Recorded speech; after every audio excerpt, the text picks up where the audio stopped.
Today I'm going to be showing the Tacoma some nice maintenance because I have no idea any of the maintenance really on this car. We've had it for I've had it for probably 3 months now. I think we've had it. And I have not done an oil change. The dealership said they did an oil change, but I don't know. And also the maintenance light is on. So I'm assuming we should just do an oil change. So I got some oil. Got a filter. I do have more oil. I know this thing takes like 6 quarts, so I do have more. But hopefully this truck's high enough where I don't even need to jack it up. That'll be perfect if I don't.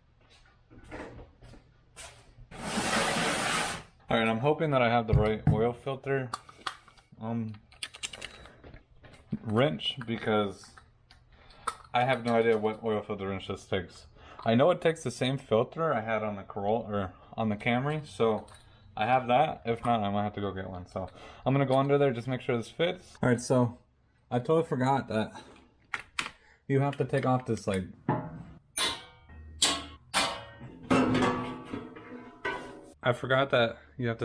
skid plate first before you can even get access to the oil filter. So, and you don't have to take it all the way out. They do have like special hangers for it to like hang on, but I'm just taking it out so I get as much room as possible since I'm not lifting the car up. So, but yeah, there's 4 12mm bolts. So now I can see if my oil filter wrench fits. It's gonna be one 14mm bolt.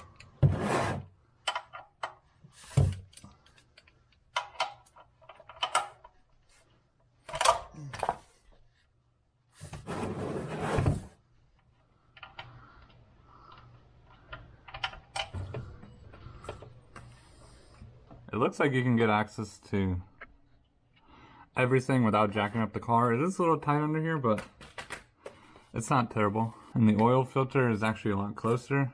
It's literally right above us right here. Once this oil finishes draining out, I gotta get the gasket off of there because it's still stuck onto the pan.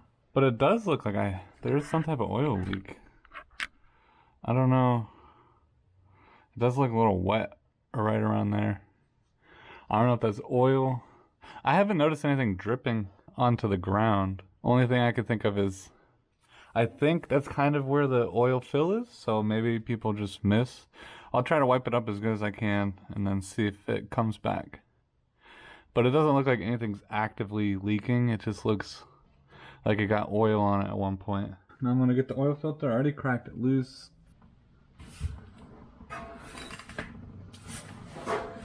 Alright, this is a little bit messier than my Corolla. It's easier though. I don't have to jack up the car or anything. So, I mean, some people might do this a lot differently than me, but I never use... When you guys ever take out these cartridge filters, do you guys ever drain them from the bottom first? Or do you guys just take them off as complete and then just let it kind of drip all over? Because I think I've done it one time and it was just such a hassle to do. So I literally just take them off complete like that and just spray them off with brake clean afterwards. And I'm just using an OEM on Toyota filter, that part number right here. Like I said, I'm pretty sure they're the same exact part number as what was on my Camry. And then you have this filter, or this O-ring on here, take that off. Now what's nice about having this is you can pre-fill your filter with oil. Because that was the biggest problem on the Camry and the Corolla. These oil filters were sideways, so you could never even pre-fill it without it leaking all over.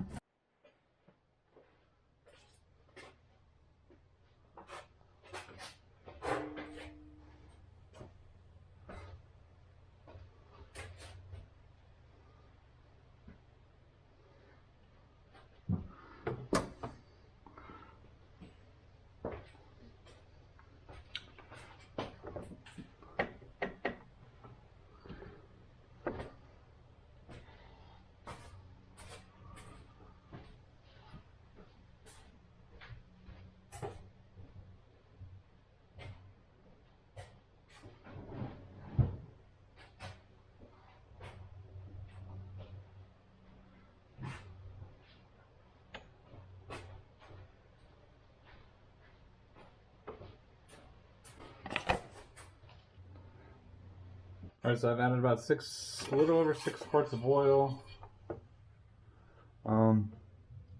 It's really hard to tell on this dipstick. The oil is so light. Yeah, I think we're pretty close to the top here. I think we're somewhere around here. So, alright, let's start the car up, see where it is, and shut that maintenance light off. And what's nice is this takes the same oil as my Corolla, so I could just buy the same stuff. Yeah, because I use OW20 in my Corolla, so makes it really easy. And I got my maintenance light on, so oh wow, this tells me if the hood's open. That's very interesting. Never had a car that told me that. So let's go to our settings. I think it's down at the bottom. Maintenance reset. Yes. Alright, super simple.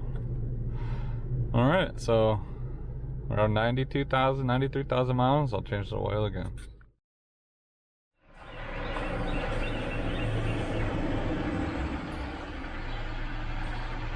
This has been a long time coming for the Tacoma because ever since I bought this car, every time you'd hit the brakes, your steering wheel would vibrate a little bit, and I'm pretty sure the rotors are warped, and I've just been putting it off just because I haven't had a lot of time to do this, but finally ordered some power stop brakes from Amazon. So if you guys are interested, I'll put a link down below for what these are. They're a little over, they're about $200 and something, so, but they're higher end ones, so stopping should be the best. They're a low dust formula because I'm seeing on whatever pads are on here, it's amazing how much brake dust is accumulating on here. So I got the low dust ones, and I don't really know, they're the carbon fiber ceramic ones, so I don't know if I've ever used those. I know I have these power stop brakes on the Corolla, but I don't think I have this pad on the Corolla. So we'll see how good these are too, and hopefully they'll hold up and work for another 90,000 miles, because I'm pretty sure these are original brakes on this car. So I'm gonna first clean the wheels because they're disgusting and I don't want to deal with a lot of dirty stuff. I'm gonna clean them first, and then we'll start on one side and work our way on the other side.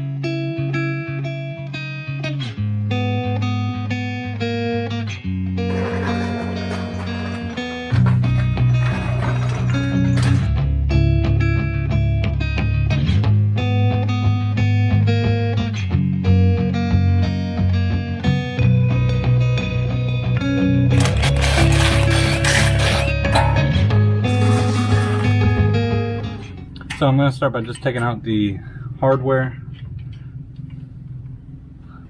and then there's going to be 2 pins that you're going to pull out.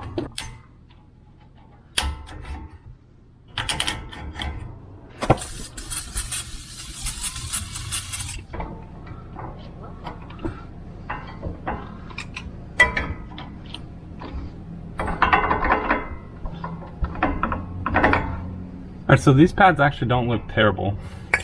Someone probably changed them at one point. But, so yeah, I got the pads out.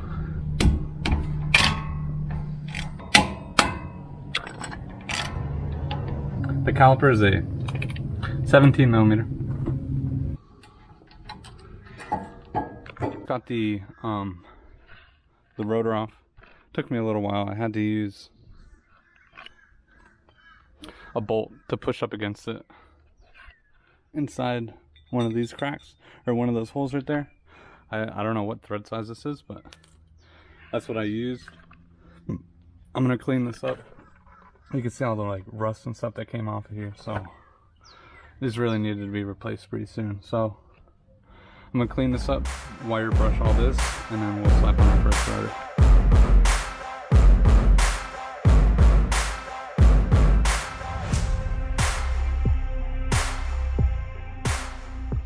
Alright, so I put my first rotor on, and I put some anti-seize on the hub, so that way hopefully next time it won't stick as bad. But now I just tighten these up hand tight with some lug nuts just to push it up against there. And now put the caliper back on, and then we might have to squeeze the inside of that a little bit to get the new pads in there. All right, and then I also did take off this bolt right here.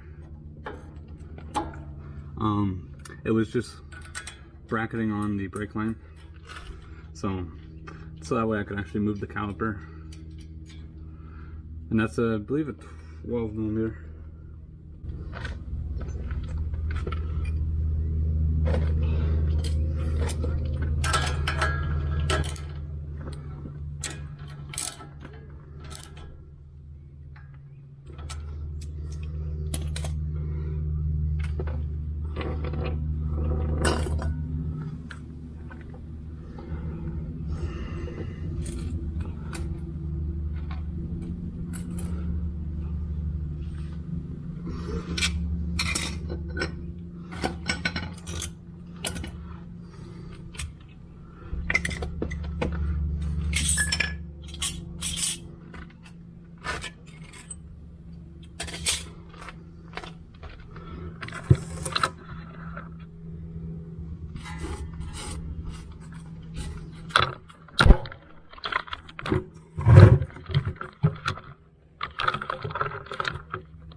All right, so they give you new hardware to replace,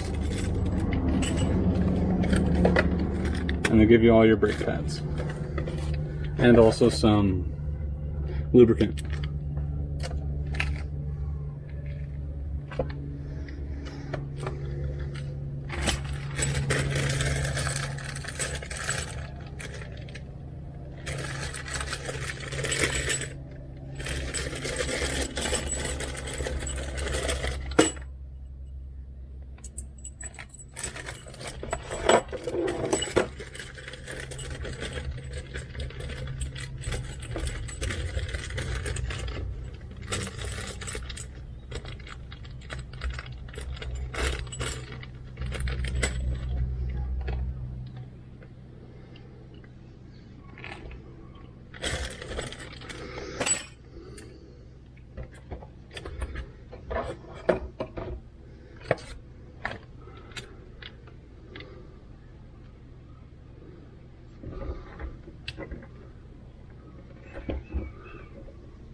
Alright, so I'm not sure, they only gave me this piece and these. I'm not sure why they're slightly different.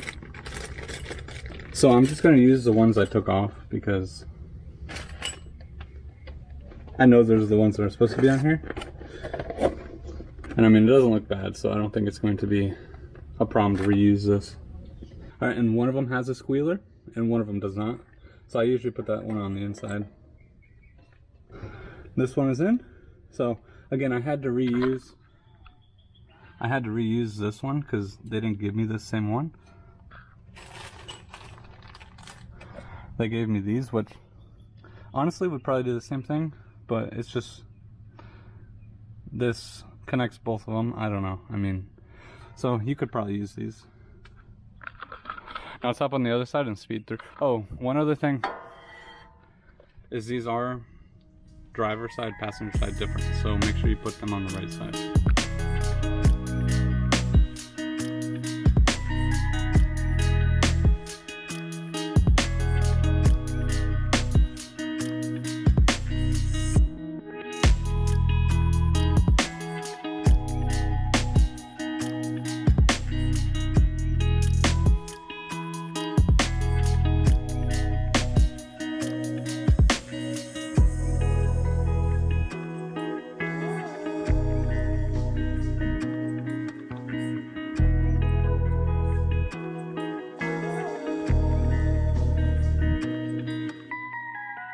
Alright, so the truck is back on the ground. Got everything all finished on both wheels.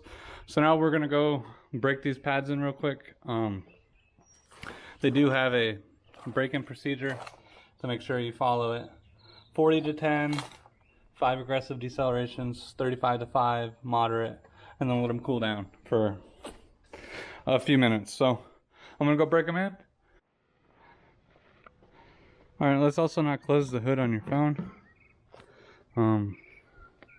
Yeah, luckily it's not cracked, so, but I literally slammed the hood on my phone. Alright, so just got back from breaking in the brakes, and I mean, there's my old ones right there. But yeah, the feel in the handle going and hitting the brake pedal is completely gone now. So those ones were warped and they just kept getting worse. So like I said, the pads still had some life on it, but the rotors were just trashed. And it looks like they probably replaced the pads at one point, but it didn't fix it because the rotors were all messed up. So, but yeah, that's doing a little bit of maintenance on the Tacoma. I mean, that's what happens now. This truck has a little over 90,000 miles. So, but it's been running perfectly fine. So, but with all that being said, thank you guys so much for watching. If you guys are new, don't forget to smash that like button, subscribe to the channel, and I'll see you guys next time.